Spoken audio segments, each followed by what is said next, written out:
जय हिंद दोस्तों, स्वागत है आपका हमारे YouTube channel railway success point में। दोस्तों आज फिर हाजिर हैं हम आपके लिए एक वीडियो लेकर, जिसमें हम बात करने जा रहे हैं आरआरबी ग्रुप डी लेवल 1 जो 2025 में वैकेंसी का अनाउंसमेंट हुआ है।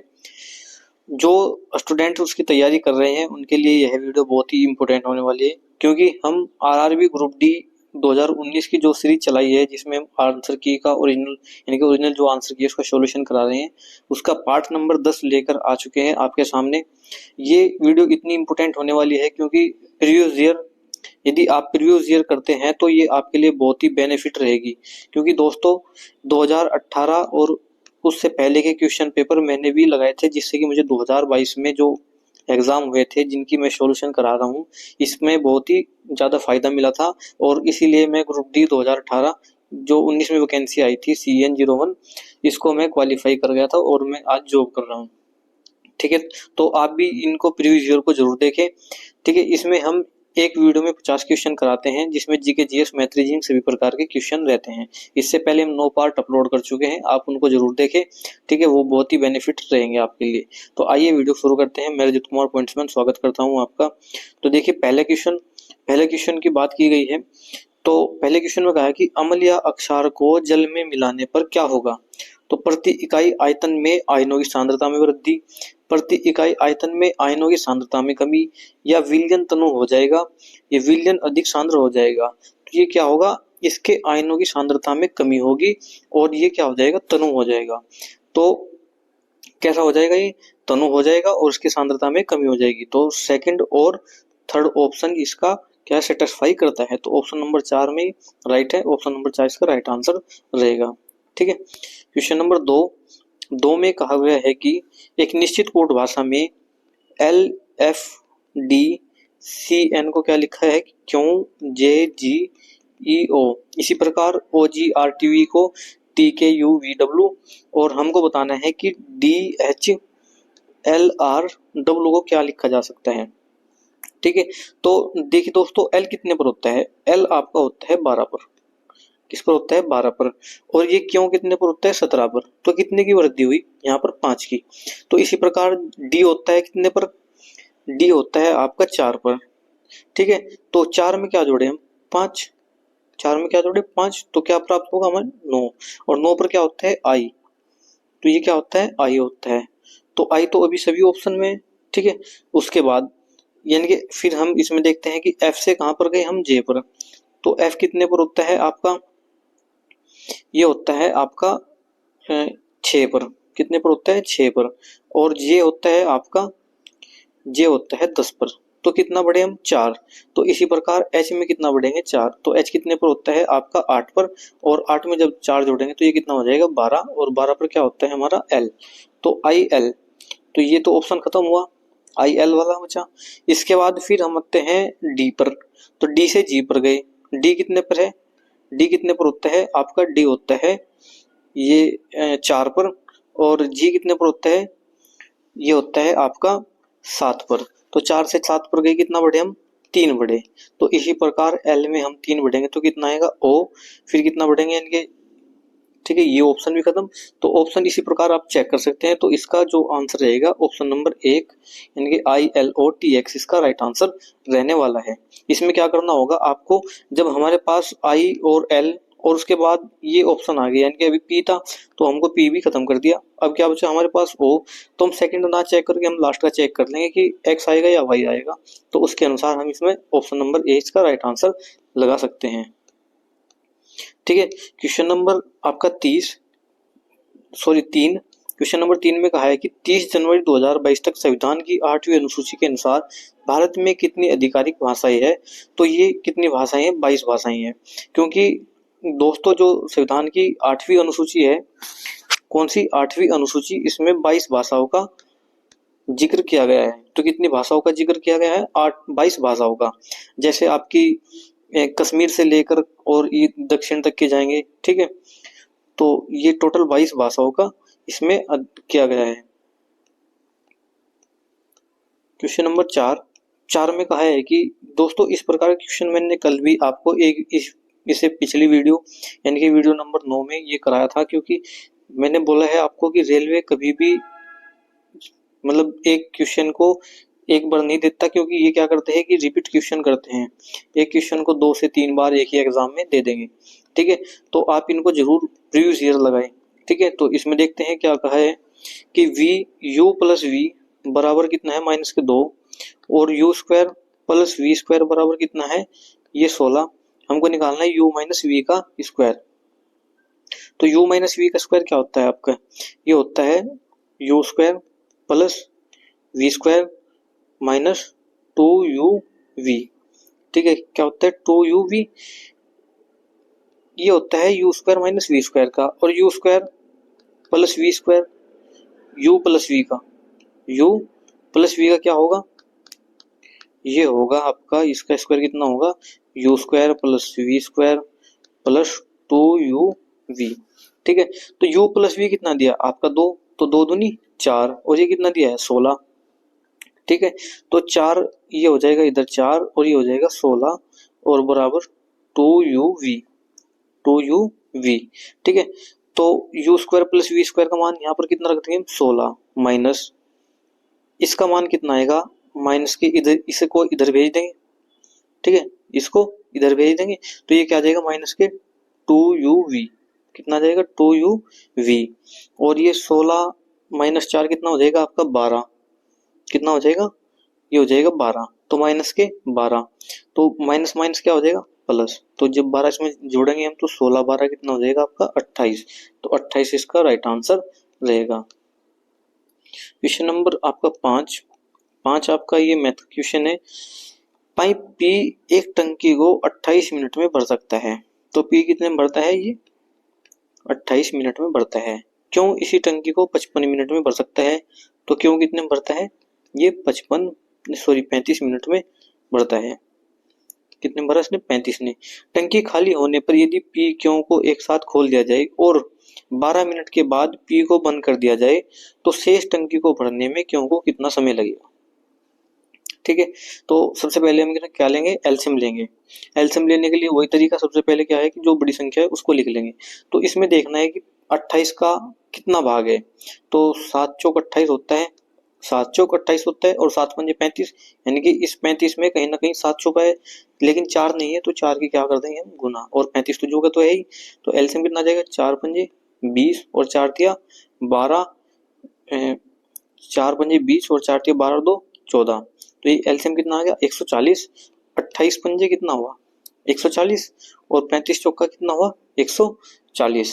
ठीक है, तो ये हो जाएगा आपका, ठीक है 5 8 40, 5 2 10 4 14। अब इसने कहा है कि क्वेश्चन में टंकी खाली होने पर यदि पी क्यों को एक साथ खोल दिया जाए और 12 मिनट के बाद पी को बंद कर दिया जाए, तो 12 मिनट तक तो दोनों ने ही काम किया, 12 मिनट तक दोनों ने काम किया, और 1 मिनट का दोनों काम कितना है 5 और 4 9, तो 12 का 12 मिनट में कितना होगा, 12 में 108, तो 140 माइनस 108, काम कितना बचेगा, काम बचेगा इनके पास, ये बचेगा 32। कितना काम बचा 32। अब इसने कहा है कि शेष काम को क्यों द्वारा कितने समय में किया जाएगा, तो 32 काम को क्यों कितना करता है 1 मिनट में 4, तो 32 काम कितना करेगा 4 8 32, तो ये कितना करेगा 8 मिनट में, तो 8 मिनट इसका राइट आंसर रहेगा। ठीक है, क्वेश्चन नंबर 6 में कहा है कि नीचे दिए गए बार ग्राफ में हैंड सैनिटाइजर वाली 3 विभिन्न कंपनियां हिमालय, ओरियले और बोरोप्लस द्वारा 5 वर्षों में किए गए उत्पादन मिलियन टन में दर्शाया गया है। ग्राफ का अध्ययन कीजिए और पूछे गए प्रश्न का उत्तर दीजिए। ठीक है, तो देखते हैं ग्राफ में क्या कहा है। ग्राफ में कहा है कि इसने कहा कि सैनिटाइजर का उत्पादन मिलियन टन में, ठीक है, उत्पादन मिलियन टन में, तो हिमालयन का और ओरियन का और बोरोप्लस का, ओरिले, ठीक है, ये 3 कंपनियां हैं। इसने कहा कि 2018 से 22 तक हिमालय कंपनी के सैनिटाइजर उत्पादन में कितने प्रतिशत की वृद्धि हुई। 2018 से 22 में सिर्फ किसकी बात की गई, हिमालय के सैनिटाइजर की। तो हिमालय का सैनिटाइजर है जो आपका, वो है ब्लू कलर का, किस कलर का है ब्लू कलर का, और ये यहाँ पर है आपका, मैं आपको उसको जूम करके दिखाता हूँ, देखिए ये है आपका 2018 और ये है आपका 2022। तो 2018 में कितना था ये 40, और 2022 में कितना हुआ, 2022 में हुआ ये आपका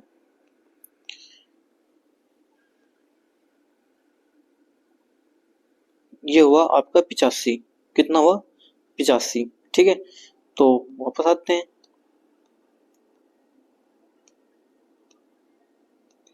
तो देखिए दोस्तों, ये देखिए इसने कहा कि 2018 से 20 में, ठीक है, 18 से 20 की बात की गई है इसमें। तो 18 से 20 में देखेंगे, 20 में कितना है 70, तो ये 40 से 70 हुआ। कितना हुआ, 40 से 70। तो 2018 में जो हिमालय कंपनी का सैनिटाइजर बिक्री थी वो कितनी थी, ये थी 40। और 2022 में 2020 में कितनी हुई, ये हुई आपकी 70। तो कितने की वृद्धि हुई, ये हुई 30 की, और कितने पर, 40 पर। तो गुणा 100। ठीक है, कटेंगे, 25 चौका 100, ये कितना आ जाएगा 25, और 25 दिया 75। तो कितने की वृद्धि हुई, 75% की इसमें वृद्धि हुई। तो 75 इसका राइट आंसर रहेगा। ऑप्शन नंबर 1 इसका राइट आंसर रहने वाला है। क्वेश्चन नंबर आपका 7, निम्न में से किस अधिनियम के प्रावधान द्वारा ब्रिटेन के भारतीय प्रांतों पर ईस्ट इंडिया कंपनी के शासन को निरस्त कर दिया गया और उन्हें ब्रिटिश क्वीन के नाम से शासित किया गया।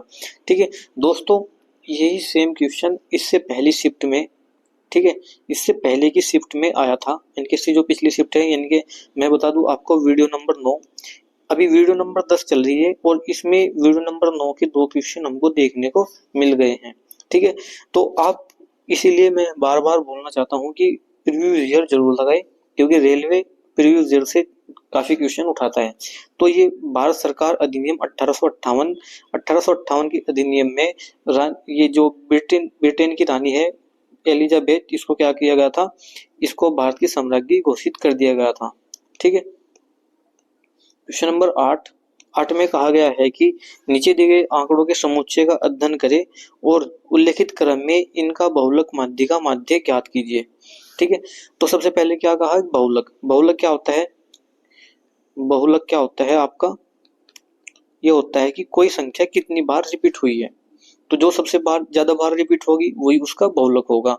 तो देखिए ये 8 है, ये कितनी बार हुआ है, 3 बार। 8 कितनी बार हुआ है, 3 बार। लेकिन 9 कितनी बार हुआ है, 1 2 3 4। तो 9 क्या हुआ इसका बहुलक, बहुलक क्या हुआ 9। इसके बाद क्या निकालनी हमको, माध्यिका, माध्यिका निकालनी। तो माध्यिका निकालने के लिए क्या करेंगे, इनको पहले बढ़ते क्रम में रखेंगे, यानी कि सबसे पहले क्या आएगा 5, फिर 7, फिर 7 के बाद 8 3 बार है, ठीक है, फिर 9 4 बार है। ठीक है, ये ऐसे नंबर है। तो टोटल कितने हैं ये, 1 2 3 4 5 6 7 8 9, टोटल नंबर कितने हैं 9। तो जब हम माध्यिका निकालते हैं तो उसको क्या करते हैं, 9 + 1/2, तो 9 और 1 10, 10/2 का मतलब क्या हुआ 5, 5 पर क्या है 1 2 3 4 5, 5 पर क्या है हमारा 8। तो माध्यिका कितनी हुई 8। हमको बहुलक निकालना है, तो बहुलक कैसे निकालते हैं इनका, बहुलक होता है इनका अवरेज। तो अवरेज निकालने के लिए क्या करना होगा कि इनको टोटल का योग करे और संख्या से भाग दे। तो ये संख्या कितनी है 9 है, टोटल इनका जो योग है वो कितना है आपका, ये है टोटल 72। कितना है 72, तो 9 8 72। तो जो माध्य है वो आपका कितना आ जाएगा, ये आ जाएगा 8। तो 9 8 8 इसका राइट आंसर रहेगा ऑप्शन नंबर 3। ठीक है, क्वेश्चन नंबर 9 में कहा गया है कि दो संख्याओं का महत्तम समापवर्तक HCF कितना दिया है 47। इन दोनों संख्याओं का गुणनफल कितना है 66 है। 66 27 है। दोनों संख्याओं में बड़ी संख्या कौन सी है। ठीक है, तो माना ये संख्या x और y है। ठीक है, x और y है, तो x + y इंटू 47 बराबर किसके है 66 27 के। तो 66 27 के। ठीक है, हम इसको 47 से डिवाइड करेंगे, दोनों, एक सेकंड, दोनों संख्याओं का गुणनफल ये है, एक सेकंड, इसको देखिए, जैसे हम इसको पहली संख्या गुणा दूसरी संख्या बराबर एलसीएम इंटू एचसीएफ से भी कर सकते हैं, क्योंकि जो संख्याओं का गुणनफल दिया है वो कितना दिया है हमको 66 27। ठीक है, और ये एचसीएफ दिया है हमें, ये कितना दिया है, ये दिया है आपका 47। इससे एलसीएम निकल जाएगा, फिर हम सेकंड या दूसरी प्रश्न। तो जो सही तरीका है वो क्या है हमारा, सही तरीका है इसको यही कि x प्लस वाई इंटू 47 बराबर 66 27। ठीक है, तो 66 27 को हम क्या करेंगे 47 से डिवाइड करेंगे, तो ये एक बार चलेगा 47, 6 में से 16 में 7 गए 9, इधर 92, तो 47 दूनी कितना होता है 94, तो ये एक बार चलेगा, कितनी बार चलेगा एक बार। ठीक है, तो 47 इनके 92 और 47, तो ये 12 में 7 गया 5, और यहाँ पर 9 में से 4 गया, सॉरी 4 में से 4 गया, 8 में से 4 गया 4, 45। फिर क्या उतारेंगे हम, ये उतारेंगे 7, कितना उतारा 7, तो ये चलेगा आपका 9 बार चलाएंगे, तो 9 सत्ते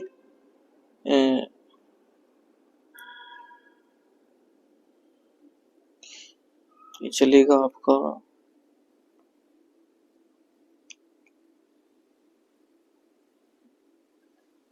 इसको दोबारा से डिवाइड करते हैं, यानी कि x प्लस वाई इंटू 47 बराबर 66 27।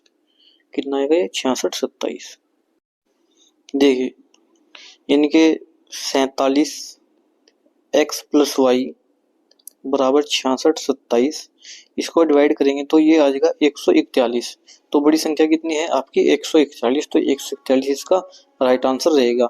यदि हम इसकी संख्या निकालना चाहे तो 141 के फैक्टर करें और उसकी 47 से क्या कर दे गुना कर दे, जो बड़ी संख्या आएगी वही क्या रहेगी आपका ये राइट आंसर रहेगी।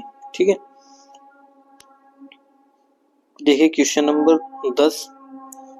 देखिए 10 आपका जो क्वेश्चन है ये बहुत ही इंपॉर्टेंट क्वेश्चन है, रेलवे का फेवरेट क्वेश्चन है और रीजनिंग का एक मात्र क्वेश्चन ऐसा है जो आपको कंफ्यूज कर सकता है। तो इसने कहा है कि a बराबर b के, देखिए इसको सबसे आसान तरीका करने का जो मेरे अनुसार है। ठीक है, इससे पहले इसमें क्या देखा है कि कौन से कथन इस पर आधारित की, कौन सा निष्कर्ष सत्य नहीं है, यानी कि गलत की पहचान करनी है हमको। ये कंफ्यूज करता है कि हम क्या करते हैं कि जो सही है हम उस पर टिक कर देते हैं, जो गलत है हमको सिर्फ वो निकालना है इसमें। तो जैसे इसने कहा है कि a बराबर b के, तो a बराबर किसके है b के, b बड़ा है c से तो c नीचे आएगा इसके, और c बड़ा है d से तो d इसके भी नीचे आएगा, और d बड़ा है e से तो e उसके नीचे आएगा, लेकिन e छोटा है किससे f से, और f बराबर है g के, f बराबर g के। ठीक है, और d क्या है इसमें इनसे थोड़ा बड़ा है e से। ठीक है, किससे बड़ा है e से, तो ये d यहाँ पर आएगा। अब इसने कहा है कि क्या a बड़ा है f से, तो ये a है और ये f है तो ये तो बड़ा है, राइट आंसर है। e छोटा है g से, e छोटा है g से तो ये तो बात सही है क्योंकि ये g है ये e है तो ये भी सही है। इसके बाद कहा है इसने कि क्या b बड़ा है e से, b क्या b बड़ा है e से, ये भी बात सही है। और c बड़ा है e से, क्या c बड़ा है e से, ये तो सही है। लेकिन इसने क्या a बड़ा है f से, ये तो बात सही है, a तो बड़ा है f से। ठीक है, लेकिन इसने एक और बात कही है, क्या ये बराबर भी है, तो ये बड़ा हो सके लेकिन बराबर नहीं हो सकता, तो इसीलिए पहला ही ऑप्शन इसका क्या रहेगा ये गलत रहेगा। ठीक है, तो ऑप्शन नंबर 2 राइट आंसर एक रहेगा इसका। ठीक है, तो a बड़ा तो हो सकता है, a बड़ा तो है f से लेकिन इसके बराबर नहीं है क्योंकि बराबर सिर्फ कौन है b है। ठीक है, तो आपको इसमें ऐसे पहचान करनी होती है। तो क्वेश्चन नंबर 11 में कहा है कि भारत के दहेज लेना और देना आपराधिक करते हैं।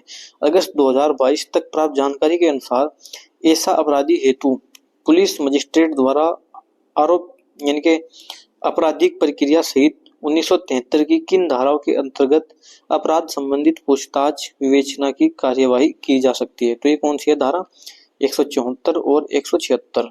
ठीक है, वैसे रेलवे के अंतर्गत धाराओं का कोई महत्व नहीं होता क्योंकि ये आपके एसआई और कांस्टेबल से संबंधित क्वेश्चन है जो आपके या आपके लॉ मजिस्ट्रेट या इनसे संबंधित क्वेश्चन है, पर रेलवे में भी इनको पूछ लिया गया है इस बार। तो आप सभी प्रकार की जो अपनी यानी कि चैप्टर वाइज तैयारी है वो आप कर चले। ठीक है। नेक्स्ट क्वेश्चन, क्वेश्चन नंबर 12 में कहा है कि डैश श्रेणी परिपथ का एक उदाहरण है। तो ये कौन सा है? सजावटी लाइटें। तो सजावटी लाइटें श्रेणी परिपथ का एक उदाहरण है। जैसे देखा होगा आपने कि एक बल्ब ये हुआ, एक बल्ब ये हुआ, एक बल्ब ये हुआ, एक ये हुआ और एक ये हुआ। ये क्या है कि जैसे ये जलेगा सेम इसी प्रकार ये होंगे। ठीक है, अगर ये लाइट दे रहा है तो ये भी लाइट देंगे, ये बंद हो गया है तो ये भी बंद होंगे। तो इस प्रकार का जो क्रम होता है वो कौन सा होता है? आपका श्रेणी क्रम। तो श्रेणी क्रम इसका यानी कि राइट आंसर रहने वाला है, यानी कि सजावटी लाइटें। ठीक है। क्वेश्चन नंबर 13 में कहा है कि पाइप के पानी की टंकी को 10 घंटे में भर सकता है। तो के कितने में भरता है? ये भरता है 10 घंटे में। पानी की टंकी खाली होने पर पाइप के को अकेला खोला जाता है। जब पानी की टंकी का आधा हिस्सा पाइप के से भरा जाता है तो उसी तरह से 4 और पाइप खोल दिए जाते हैं। पानी की टंकी को भरने में कुल कितना समय लगेगा? ठीक है। तो देखिए इसने कहा है इसमें कि पाइप के पानी की टंकी को 10 घंटे में भर सकता है। ये बात सही। पानी की टंकी खाली होने पर, पानी की टंकी खाली होने पर पाइप के को अकेला खोल दिया। जब पानी की टंकी खाली है तो के को अकेला खोल दिया जाता है। जब पानी की टंकी का आधा हिस्सा पाइप के से भरा जाता है तो उसी तरह के 4 पाइप, यानी कि जैसे के है ना, उसी तरह के 4 पाइप इसमें और खोल दिए जाते हैं। पानी की टंकी को भरने में कुल कितना समय लगेगा? ठीक है। तो माना इसमें क्या है कि जो हम एलसीएम लेंगे वो अपनी तरफ से लेंगे, क्योंकि अभी हमें इसमें पता ही नहीं कि कौन सा पाइप कितना भरता है, सिर्फ एक के का पता है। ठीक है। तो इसने कहा है कि जब टंकी आधी भरी हो, माना ये टंकी 100 लीटर की है। कितने लीटर की है? 100 लीटर की है। ठीक है। तो के ने इसको आधी भर दी। कितनी भर दी? इसमें से 50 लीटर इसने पानी भर दिया है। ठीक है। बाकी का जो 50 लीटर है उसको भरने में पानी की टंकी को कितना समय लगेगा? ठीक है। तो ये के है, इसने कहा कि भर जाता है उस समय 4 तरह के पाइप खोल दिए जाते हैं। जब ये भर गया आधा हिस्सा, 50 भर गया, 50 रह गया। ठीक है। तो इसी तरीके 4 पाइप और खोल दिए। अब पाइप कितने हुए? 5 हो गए। 5 दाम 50। तो ये भी कितना समय ले रहे हैं? 10 ले रहे हैं। और इसने शुरू में कितना लिया? ये 10 समय लिया। आधी भरने में 10 समय लिया और बाकी की आधी भरने में 10 समय लिया। यानी कि कहने का मतलब क्या है कि बी तो भरता है, यानी कि के भरता है सेम, यानी कि पूरे टाइम पे, पूरा टाइम चलता है के। ठीक है। और बाकी के जो 4 पाइप है वो आते हैं बीच में। ठीक है। आधा हिस्सा जब उसका भर जाता है तब आते हैं कितने? ये आपके 6 पाइप। ठीक है। तो देखिए माना ये 10 में भरता है। माना टंकी की जो धारिता है वो 10 लीटर है। कितनी है? 10 लीटर। ये आधी टंकी भरता है 1 घंटे में। उसके बाद आधी टंकी भरता है 1 घंटे में। ये 4 पाइप लगे हैं और ये 4 पाइप है जो इसको 1 घंटे में, क्योंकि वो भी उनकी भी 10 की धारिता है, इनकी भी 10 की धारिता है और इनकी भी 10 की धारिता है।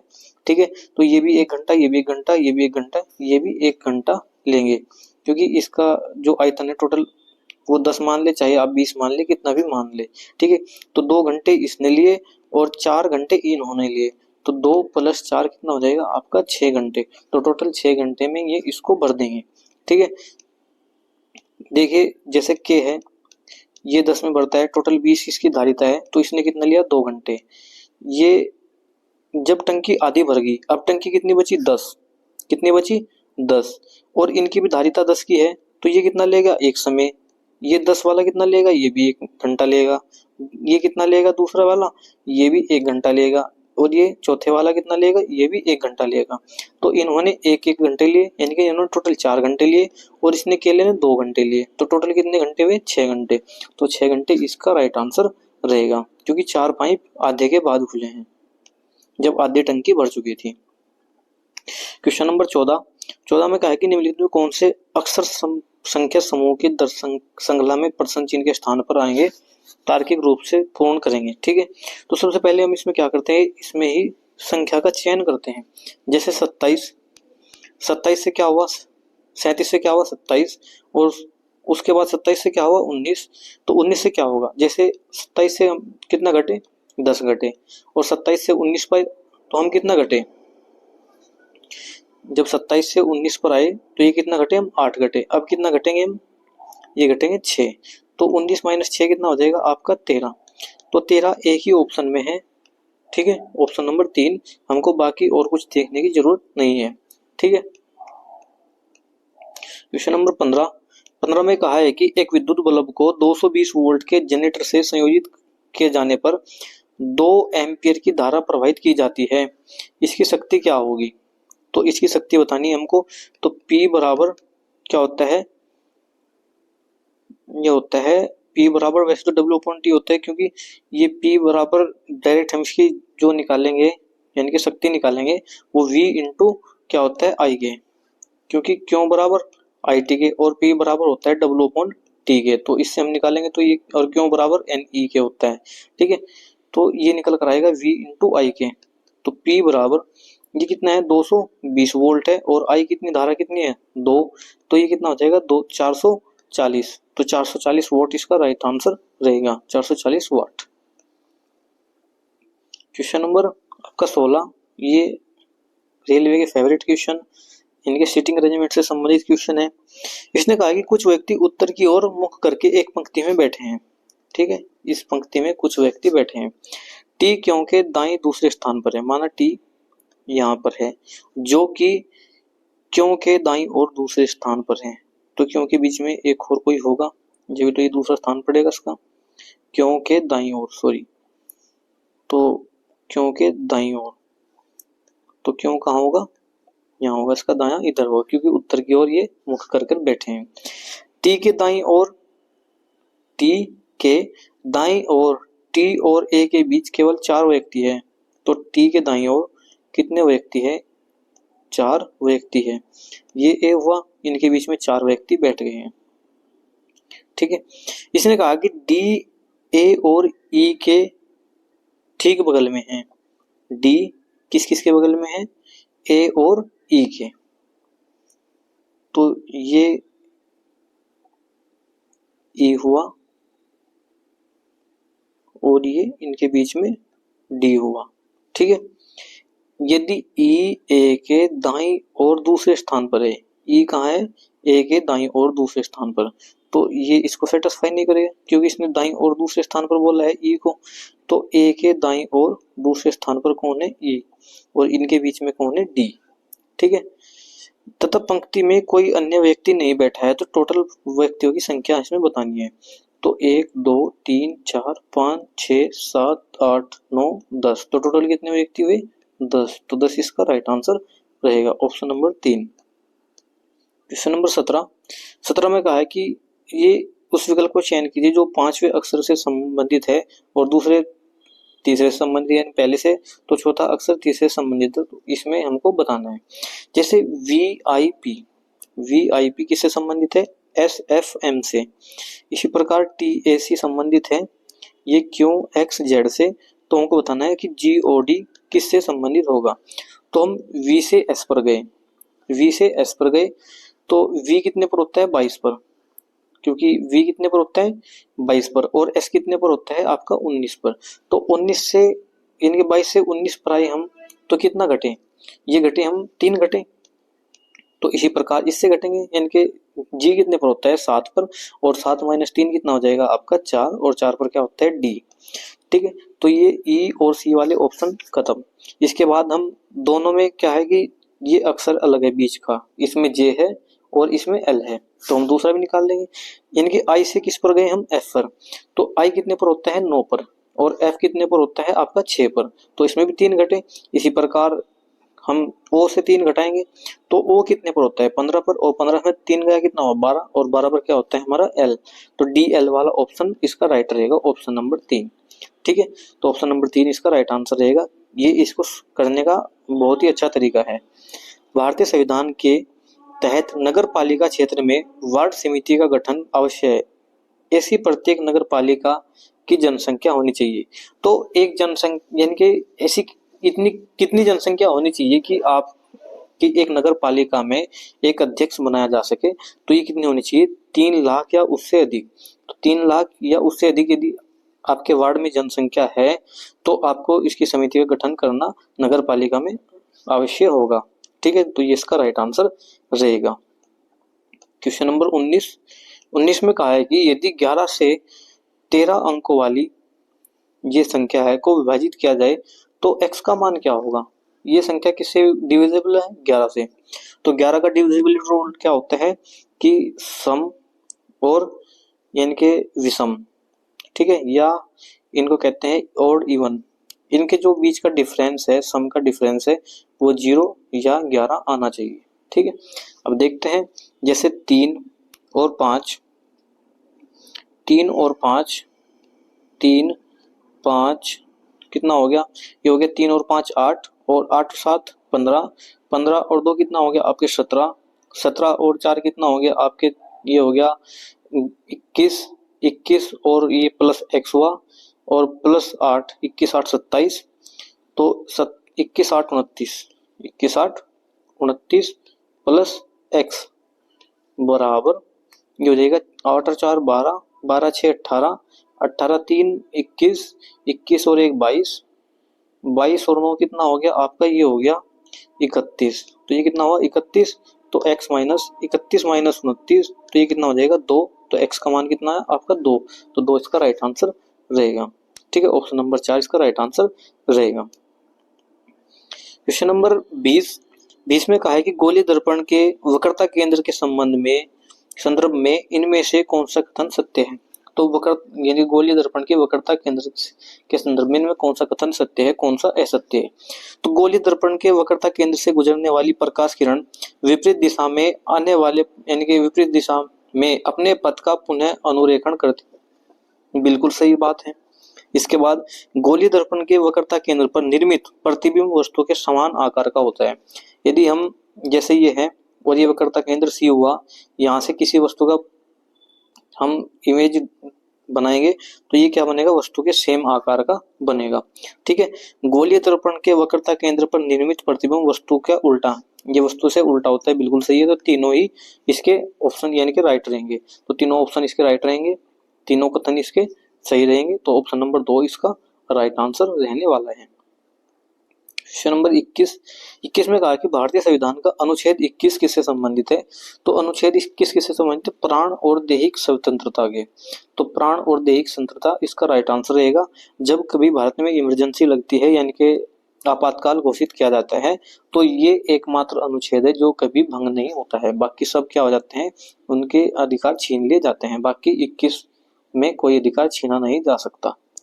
ठीक है, क्वेश्चन नंबर 22 में कहा है कि मेंडलीव के अनुसार तत्वों के गुणधर्म की आवर्ती फलन होते हैं।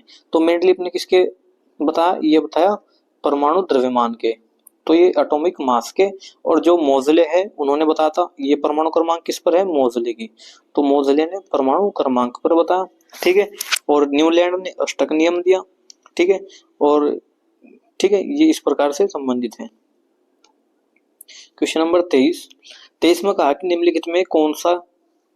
निम्नलिखित में से क्या सरकार की ऋण आवश्यकताओं को इंगित करता है? तो ये करता है वित्तीय घाटा। तो वित्तीय घाटा इसका राइट आंसर रहेगा। क्वेश्चन नंबर 24 में कहा है कि निम्नलिखित में कौन सा द्विघात समीकरण है? तो द्विघात समीकरण क्या लिए होना चाहिए?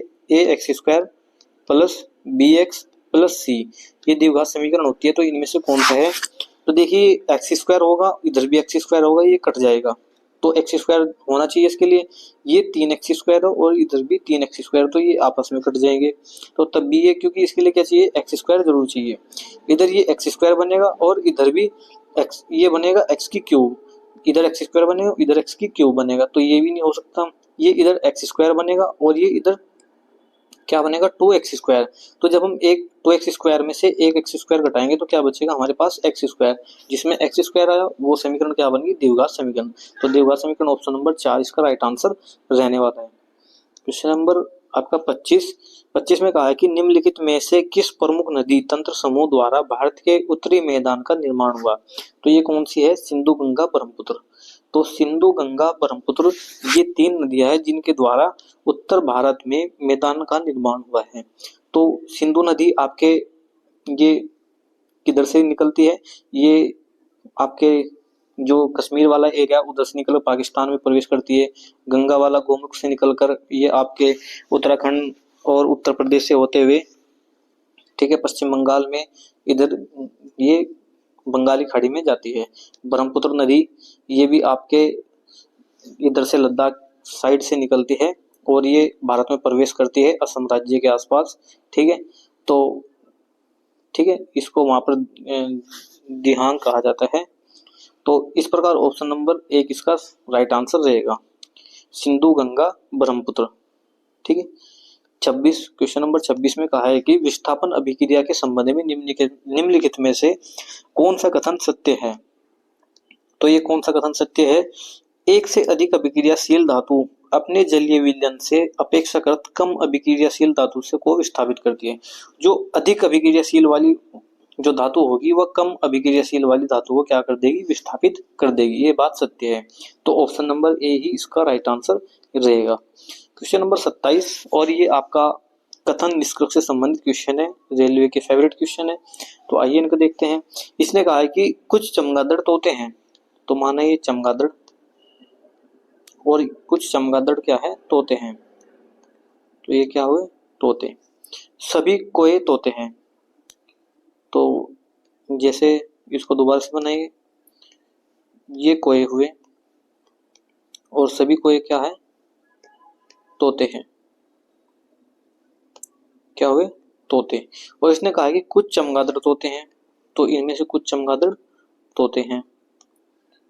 ये हुए चमगादड़। क्या हुए? चमगादड़। इसके बाद कहा है कि सभी गोरैया तोते हैं। जितनी भी सारी गोरैया है वो क्या है? तोते हैं। तो गोरैया भी इसके अंदर आएगी, यहाँ पर कहीं पर गोरैया। तो इसने कहा कि कुछ गोरैया चमगादड़ है। क्या कुछ गोरैया चमगादड़ है? तो गलत, क्योंकि ये चमगादड़ ये वाला एरिया सिर्फ तोते के ही साथ है। तो पहला ऑप्शन यानी कि ये गलत हुआ। इसके बाद कुछ कोए गोरैया है, कुछ कोए गोरैया है, तो ये अलग है और ये अलग है, तो ये भी आपस में कोई मेल नहीं रखते, तो ये भी ऑप्शन गलत रहेगा। तो न तो 1 और न ही 2 इसके अनुसरण करता है, न ही पालन करता है, ठीक है। तो क्वेश्चन नंबर 28 देखते हैं। 28 में कहा है कि 8, 9, 24 y का मान ज्ञात करे। तो ये क्या होता है? अनुपात समानुपात से संबंधित है। 8/9 बराबर 24/y के। तो 8 या 24, 9 या 27, तो 27 इसका राइट आंसर रहेगा, ऑप्शन नंबर 2। क्वेश्चन नंबर 28 में कहा है कि 29 में कहा है कि 2 अंकों वाली वह संख्या में दाई के स्थान पर मौजूद अंक इकाई के स्थान पर मौजूद अंक से 2 गुना है, ठीक है। तो ये क्या है? 2 गुना है। इसके बाद अंकों को परस्पर बदलने से बनाई गई संख्या मूल संख्या से 9 कम है।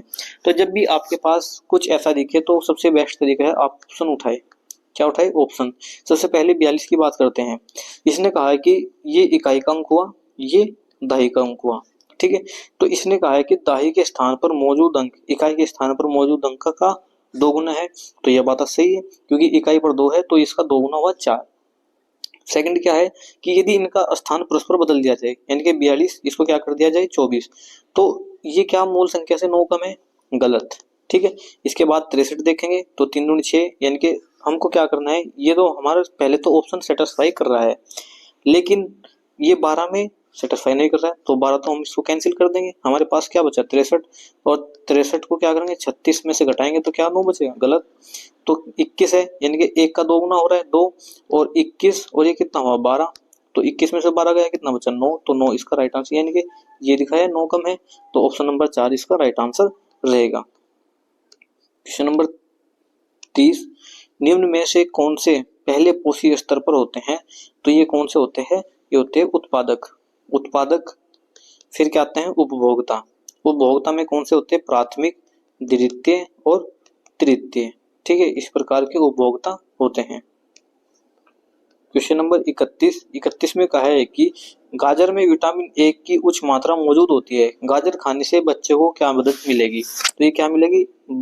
इससे बच्चों की आंखें की रोशनी बेहतर हो जाएगी। तो आंखों की रोशनी बेहतर करने के लिए आपको क्या खाना होगा? गाजर खानी होगी। ठीक है। क्वेश्चन नंबर 32 में कहा है कि कुछ व्यक्ति एक पंक्ति में उत्तर की ओर मुख कर बैठे हैं। तो वही सेम क्वेश्चन इसी तरीके का, तो ये पंक्ति हुई, इसमें उत्तर की ओर मुख करके बैठे हैं।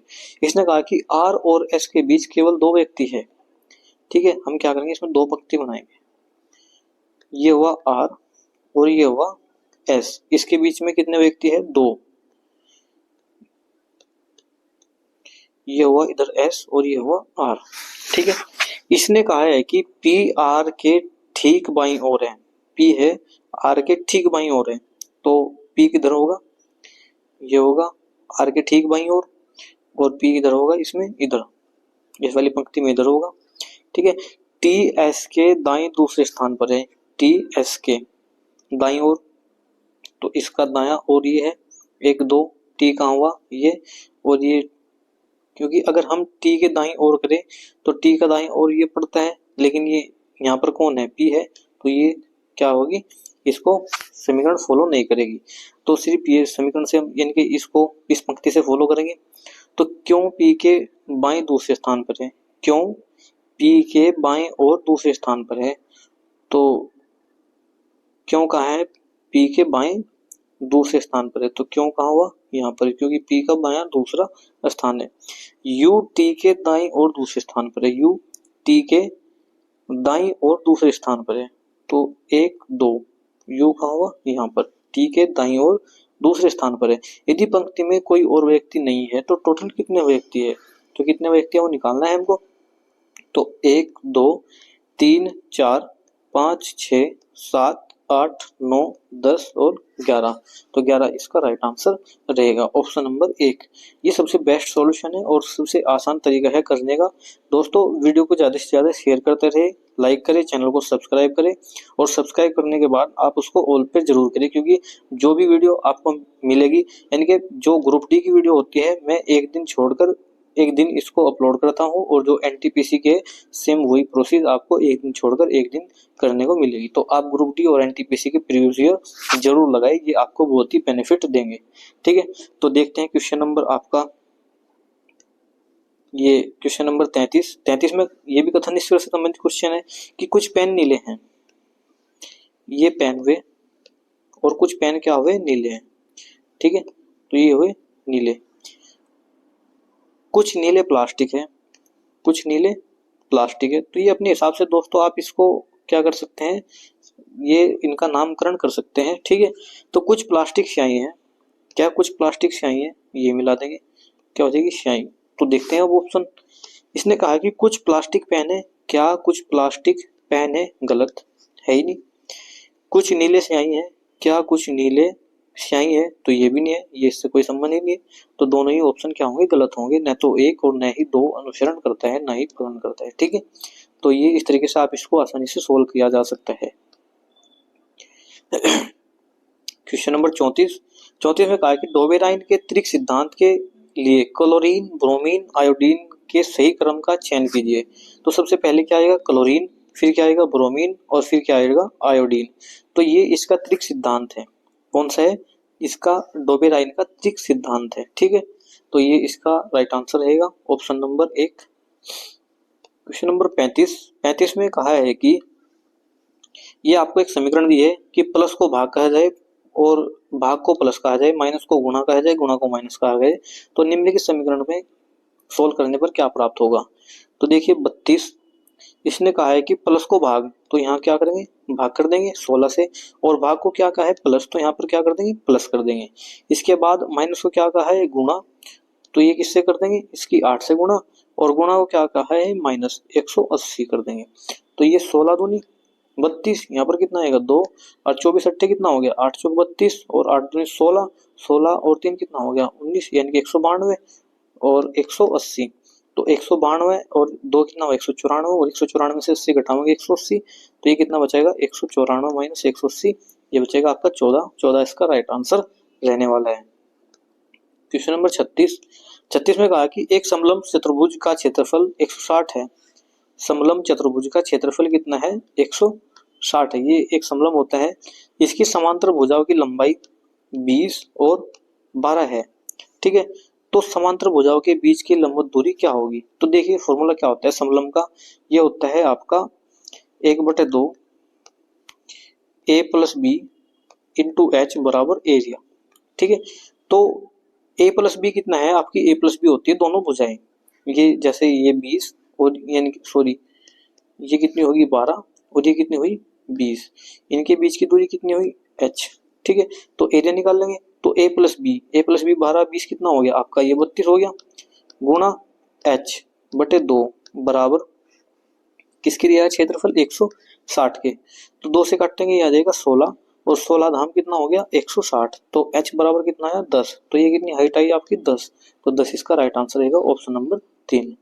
ठीक है दोस्तों, ज्योमेट्री करने के लिए या आपको जो एडवांस मैथ होता है उसको करने के लिए सबसे ज्यादा इंपॉर्टेंट क्या होता है? फॉर्मूले आपके याद होने चाहिए। तो यदि आपके फॉर्मूले याद है तो आप कोई भी क्वेश्चन आसानी से किया जा सकता है।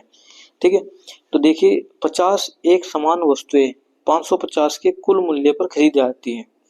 तो 50 वस्तुएं कितने पर खरीदी? 550 पर। उनमें से 1/5 को 10% की हानि पर बेच दिया। ठीक है, तो 50 वस्तुओं में से 1/5, तो 1/5 का मतलब क्या हुआ? 10 वस्तुएं। देखिए सबसे पहले क्या निकालेंगे? एक वस्तु का प्राइस, तो एक वस्तु का जो प्राइस आया है वो आपका 11 रुपए आया है। तो एक वस्तु 11 रुपए आया है, 10 वस्तु का कितना होगा 110 रुपए, और इनको बेचा है इसने 10 रुपए की यानी कि हानि पर बेच दिया। ठीक है, 10 रुपए की हानि पर बेच दिया, तो यानी कि 90 11 99, 110 की वस्तु इसने कितने की बेची? 99 रुपए की, और पूरे समय व्यवहार पर 20% का लाभ प्राप्त करने के लिए शेष वस्तुओं को, इनके टोटल वस्तुएं कितनी है? इनके टोटल है आपकी ये हुई 550 रुपए की बेची। ठीक है, और इन पर लाभ प्राप्त करना है 120 का। कितने का? 120 का। तो ये कटेंगे, तो ये आ जाएगा 12 पंजे 60 और 12 पंजे 60 और 6 66। ठीक है, तो 66 रुपए के, और 99 रुपए किसने बेच दिया? तो 660 में से क्या करेंगे 99 माइनस करेंगे, तो ये 1 और यहाँ पर आ जाएगा आपका ये 5, 15 में से 9 गया 6 और इधर बचेगा 5, 561 रुपए बचे हैं। और वस्तु कितनी बची है हमारे पास? वस्तु बची है हमारे पास, हमने 11 तो बेच दी, अब टोटल वस्तु थी हमारे पास 50, अब बची कितनी 41। तो जब हम 41 को 561 से भाग देंगे तो ये कितना आएगा 14.025, तो 14.025 इसका राइट आंसर रहने वाला है। तो ऑप्शन नंबर 4 इसका राइट आंसर रहेगा। क्वेश्चन नंबर 38, निम्नलिखित में कौन सा ऊर्जा का अनवीनीकरण यानी कि अनवीकरण स्रोत नहीं है? तो ये कौन सा है? वायु, क्योंकि वायु उनसे संबंधित, क्योंकि प्राकृतिक गैस ये भी स्रोत है, पेट्रोलियम ये भी स्रोत है, कोयला भी स्रोत है, लेकिन वायु उसका स्रोत नहीं है। ठीक है, अनवीकरणीय का। ठीक है, अनवीकरणीय का मतलब है जिसको नवीनीकरण किया जा सकता नहीं है। ठीक है, क्योंकि वायु तो परमानेंटली चलती रहेगी, पवन ऊर्जा इसका एक उदाहरण है। ठीक है, क्वेश्चन नंबर 39 में कहा है कि निम्नलिखित में से कौन सा विकल्प न्यायपालिका की स्वतंत्रता का सबसे अच्छा वर्णन करता है? तो ये कौन सा करता है? न्यायाधीशों को बिना किसी भय या पक्षपात के अपना कार्य करने में सक्षम होना चाहिए। तो ये इसका ऑप्शन नंबर 2 राइट आंसर रहेगा। ठीक है, क्वेश्चन नंबर 40 में कहा है कि त्रिभुज ABC और DEF समरूप है। एक त्रिभुज ये हुआ ABC और एक त्रिभुज हुआ आपका ये कौन सा है? DE और F है। इसने कहा है कि AB बराबर 6 है, तो ये कितना है 6 है। DE बराबर कितना है 8 है, तो ये कितना है 8 है। EF बराबर कितना है आपका? EF बराबर 10, और FD बराबर कितना है? FD बराबर है 14 के। तो ABC का क्षेत्रफल ज्ञात कीजिए। किसका निकालना है? क्षेत्रफल ABC का। ठीक है, तो हमको क्षेत्रफल निकालना है। अब क्षेत्रफल निकालने का तरीका क्या होता है, दो संगत भुजाओं का अनुपात उनके क्षेत्रफल के अनुपात के बराबर होता है। ठीक है, तो सबसे पहले क्या करेंगे हम, संगत भुजाएं कौन सी है हमारी, जैसे ए बी बटे डी ई बराबर ए बी सी का क्षेत्रफल बटे डी ई एफ का क्षेत्रफल। ठीक है, तो अब हमको क्या निकालना है, हमको हमारे पास भुजा है और ए बी सी का क्षेत्रफल हमको निकालना है, सॉरी परिमाप निकालना है। क्या निकालना है, परिमाप निकालना है, हमको उसका परिमाप निकालना है। ठीक है, तो क्षेत्रफल ओया हो या परिमाप हो, ये क्या होता है, सेम अनुपात में ही होता है। तो डी ई एफ का, तो ए बी बराबर कितना है, ए बी बराबर हमारा 6 है और डी ई बराबर कितना है, 8 है।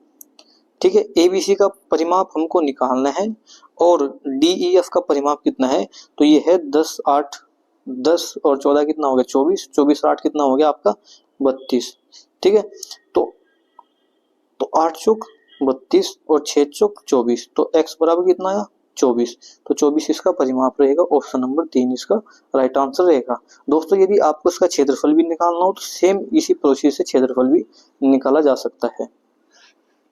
क्वेश्चन नंबर 41 में कहा है कि राजेश की बेटी की आयु राजेश की पत्नी की आयु की 1/3 है। तो ये राजेश, ये इसकी पत्नी और ये इसकी बेटी। ठीक है, इसने कहा कि राजेश की पत्नी की आयु उसकी बेटी की आयु की 1/3 है। तो बेटी की यदि 1 होगी तो पत्नी कितनी होगी, उसकी 3 होगी।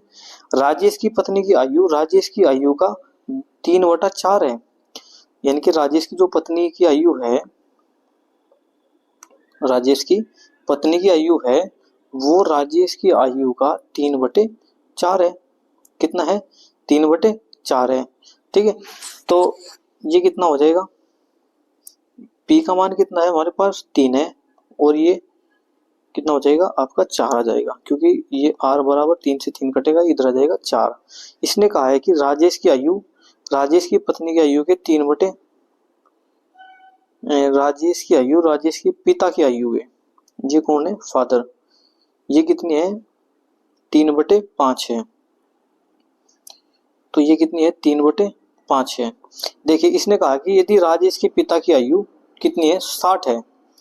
ठीक है, इसको यहीं से ही सोल्व करेंगे। अब हम राजेश के पिता की आयु कितनी है 60 है, तो ये जो इसकी आयु है, तो राजेश की आयु उसके पिता की आयु का 3/5 है, तो ये 3/5, तो 5 से काटेंगे 15 चौका 60 और 4 तिया 12। ठीक है, तो ये इसने कहा है कि तथा राजेश की आयु राजेश के पिता की आयु की 3/5 है। राजेश के पिता की आयु 15 है, तो 15 का जब हम 3/5 निकालेंगे तो राजेश की आयु निकल जाएगी। तो 60 का 3/5 निकालेंगे तो 5 से काटेंगे 12 और 12 तिया 36, तो राजेश की आयु कितनी आई हमारे पास, राजेश की आयु आई 36। राजेश के पिता की आयु 60। अब निकालेंगे इसकी पत्नी की आयु, तो पत्नी की आयु कैसे निकलेगी, इसने कहा कि राजेश की पत्नी की आयु राजेश की आयु का 3/4 है, तो राजेश की आयु तो होगी 36 और उसका 3/4 हुआ उसकी पत्नी, तो 4 निम 36 और 9 तिया 27, तो पत्नी कितने की हुई 27 की। अब बेटी की निकाल लेंगे, तो बेटी क्या है कि मात्र यानी कि इसकी पत्नी की आयु का 1/3, तो 27 का 1/3 निकाल लेंगे तो कितना देगा 9, तो 9 इसका राइट आंसर रहेगा, क्योंकि इसने बेटी की आयु ही पूछी है। तो बेटी की आयु कितनी आ जाएगी इसमें 9, तो 9 इसका राइट आंसर रहेगा। क्वेश्चन नंबर 42 में कहा है कि युग्म C3H8 और C5H12 के आणविक द्रव्यमान में क्या अंतर है। तो ये कितना अंतर है ये आपको इसमें बताना है। ठीक है, ये 3 है, तो देखिए C का कितना होता है 12, C का कितना होता है 12 और 12 तिया 36, और ये H का कितना होता है आपका, हाइड्रोजन का होता है आपका, ये होता है 8, तो 36 और 8 कितने हो गए, ये हो गए आपके 44, और इधर कितना हुआ, ये 12 पंजे 60 प्लस और ये 12। ठीक है, तो ये कितना हो गया 72, तो 72 इसमें से घटाएंगे तो 12 - 4 कितना हो गया 8, और ये 5 - 4 बराबर यानी कि 6 - 4 बराबर 2, तो 28 इसका राइट आंसर रहेगा। ठीक है, क्वेश्चन नंबर 43 43 में कहा है कि यदि संख्या 8, 4, 5, 6, 5, 1, 4 के प्रत्येक विषम अंक में 3 जोड़ा जाए, प्रत्येक सम अंक में 2 घटाया जाए, तो बाएं से दूसरे स्थान और दाएं से तीसरे स्थान का योगफल क्या होगा। इसने कहा है कि यदि विषम अंक में 3 जोड़ा जाए तो और सम अंक से 2 घटाया जाए, तो पहले ही सम अंक यानी कि 8 में से 2 गया 6, 4 में से 2 गया 2, और 5 में 3 जोड़ा 8, और फिर 6 में से 2 गया 4, और फिर 5 में कितना जोड़ेंगे हम 3, 5 और 3 8, और फिर 1 में 3 जोड़ेंगे कितना हो जाएगा 4, और 4 में से 2 गया 2। अब इसने कहा है कि बाएं से दूसरा, तो बाएं से दूसरे से तीसरे अंक का योगफल क्या होगा। बाएं से दूसरे और दाएं से तीसरे, तो बाएं से दूसरा ये हुआ 2, और दाएं से तीसरा ये कितना हुआ 8, कितना हुआ 8 हुआ, एक सेकेंड इसको 8, ठीक है। और इनका योग निकालना था हमको, तो योग कितना आएगा 10, तो 10 इसका राइट आंसर रहेगा। ऑप्शन नंबर 1 इसका राइट आंसर रहने वाला है। क्वेश्चन नंबर 44 में कहा है कि 10 फरवरी 2022 को मद्रास उच्च न्यायालय के मुख्य न्यायाधीश के रूप में किसने नियुक्ति ली। तो ये किसने ली, न्यायमूर्ति मुनीश्वर नाथ भंडारी। तो मुनीश्वर नाथ भंडारी इसका राइट आंसर रहने वाला है, ऑप्शन नंबर 4। क्वेश्चन नंबर 45 में कहा है कि जनवरी 2022 में निम्न में से किस देश में सुअर का हृदय मानव में प्रतिरोपित किया गया। तो ये किसमें किया गया, यूएसए। तो यूएसए इसका राइट आंसर रहेगा, ऑप्शन नंबर 1, ठीक है। क्वेश्चन नंबर 46 में कहा है कि ABCDEF एक इमारत में रखें, यानी कि एक इमारत है उसमें अलग अलग मंजिलें हैं, ठीक है। मंजिल क्रम संख्या सबसे नीचे क्या है आपकी 1 है, उसके बाद 2 है, फिर 3 है, 4 है, 5 है और 6 है। टोटल कितने व्यक्ति है 6 है। इसने कहा कि CF के ठीक नीचे वाली मंजिल पर रहता है और C मंजिल क्रम संख्या 3 पर रहता है, 3 से ऊपर किसी मंजिल पर भी रहता है। C कहाँ रहता है, 3 से ऊपर किसी भी मंजिल पर, ठीक है। तो C मंजिल संख्या 3 से ऊपर यानी कि 3 से ऊपर किसी भी मंजिल पर रहता है, और C F के ठीक ऊपर है। C कहाँ है, F के ठीक ऊपर है, और ये मंजिल संख्या 3 से ऊपर कहीं भी रहता है। C और B की मंजिल के ठीक बीच में केवल 2 व्यक्ति है, तो C और B की, एक यहाँ पर होगा कोई और यहाँ पर कौन होगा B, ठीक है। इसने कहा कि E और D को मंजिल के बीच, E और D की मंजिल के बीच केवल एक व्यक्ति रहता है। E और D के मंजिल के बीच केवल एक व्यक्ति रहता है। E B के ऊपर किसी मंजिल पर है, तो E कहाँ पर है, D के ऊपर किसी भी एक मंजिल पर है, ठीक है। तो ये निकालना है हमको, और D और इसके बीच में कितने का है, 1 का अंतर है। तो मंजिल संख्या 5 पर कौन रहता है, तो देखिए यदि B कहाँ रहता है, E B के ऊपर किसी मंजिल पर रहता है। E कहाँ रहता है, B के ऊपर, E कहाँ रहता है, B के ऊपर किसी भी एक मंजिल पर, ठीक है। और E और D के मंजिल के बीच केवल एक व्यक्ति है, E और D की मंजिल के बीच केवल एक व्यक्ति है। तो यदि B यहाँ पर है तो इनके बीच में एक व्यक्ति है, और D कहाँ हुआ, यहाँ पर हुआ, ठीक है। और इसने कहा है कि C और B की मंजिल के बीच केवल 2 व्यक्ति है, C और B की। तो ये अगर यानी कि ये C हुआ और B की मंजिल के बीच कितने व्यक्ति है 2, तो ये इसको सेटिस्फाई नहीं करता है, तो दूसरा कोई पैटर्न होगा, देखते हैं एक सेकंड। तो इसने कहा है सबसे पहले C F के ठीक नीचे वाली मंजिल पर रहता है, तो C कहाँ रहता है, F के ठीक नीचे वाली मंजिल पर। C मंजिल क्रम संख्या 3 से ऊपर किसी भी स्थान पर है, तो यानी कि ये 4, 5, 6 इनमें से किसी भी मंजिल पर रह सकता है, ठीक है। अगर हम इसको 4 पर रखेंगे तो ये F कितने पर आएगा, 5 पर। अगर हम C को 5 पर रखते तो F कितने पर जाएगा, 6 पर। 6F और 5C, हम 2 कंडीशन लेके चलेंगे। C और B की मंजिल के बीच केवल 2 व्यक्ति रहते हैं, तो C और B के बीच कितने व्यक्ति रहते हैं, 2। तो ये कहाँ होगा, B कहाँ होगा, यहाँ पर। तो ये 5 पर है, ये 4 पर हुआ, ये 3 पर हुआ, ये 2 पर हुआ। ठीक है, इसने इसके बाद कहा है कि ई और डी की मंजिल के बीच केवल एक व्यक्ति है।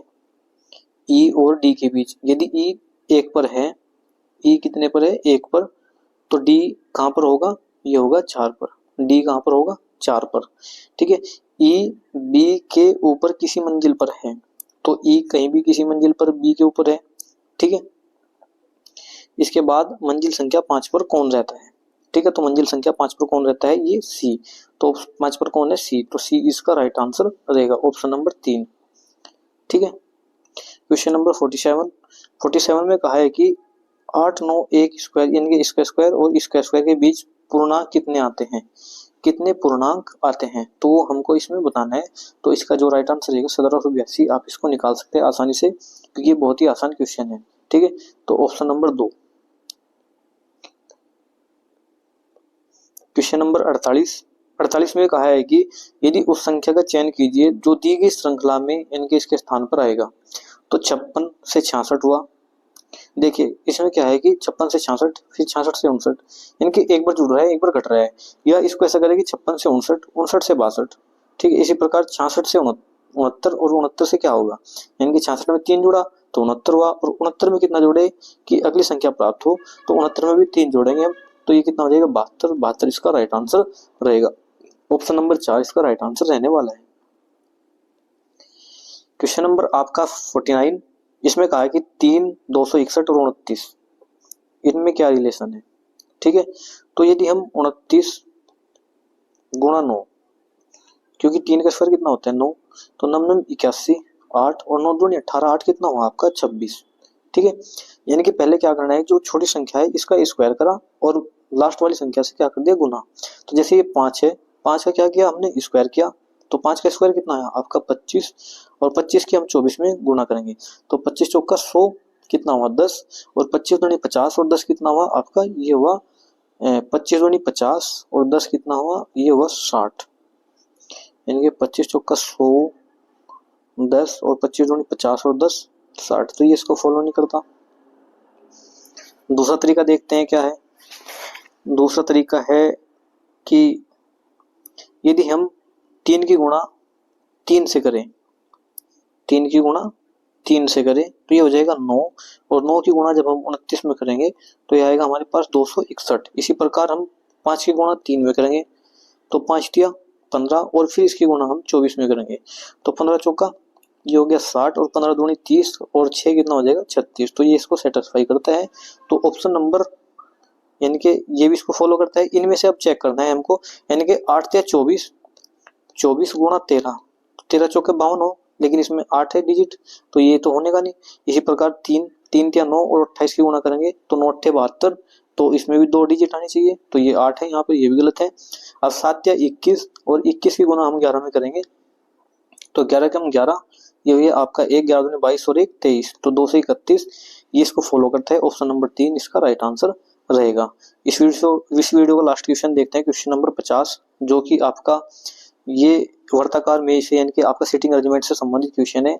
ये आपकी मेज है एक, इसके चारों ओर कुछ व्यक्ति बैठे हैं, 6 व्यक्ति, 1 2 3 4 5 और 6।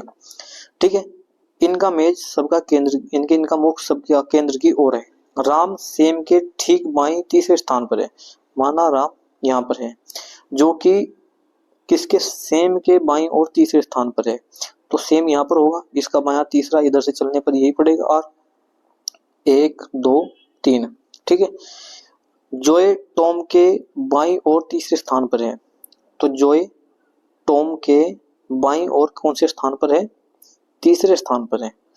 तो ठीक है, इसको एक बार रोक के चलते हैं। इसके बाद बॉब राम और जोए के ठीक बगल में बैठा है। ठीक है, तो हम ये राम हुआ RA, और ये हुआ सेम SM, ये हुआ सेम, ये हुआ राम, और इसने कहा कि बॉब राम और जोए के ठीक बगल में बैठा है। कौन बैठा है, ये बॉब। तो बॉब कहां पर होगा, यहाँ पर होगा। ठीक है, तो बॉब कहां पर हुआ, ये हुआ यहाँ पर हुआ, और सेम कहां पर होगा, यानी कि इसने जोए, ये हुआ जोए, इसके ठीक बगल में बैठा है। होब सेम और टॉम के ठीक बगल में है।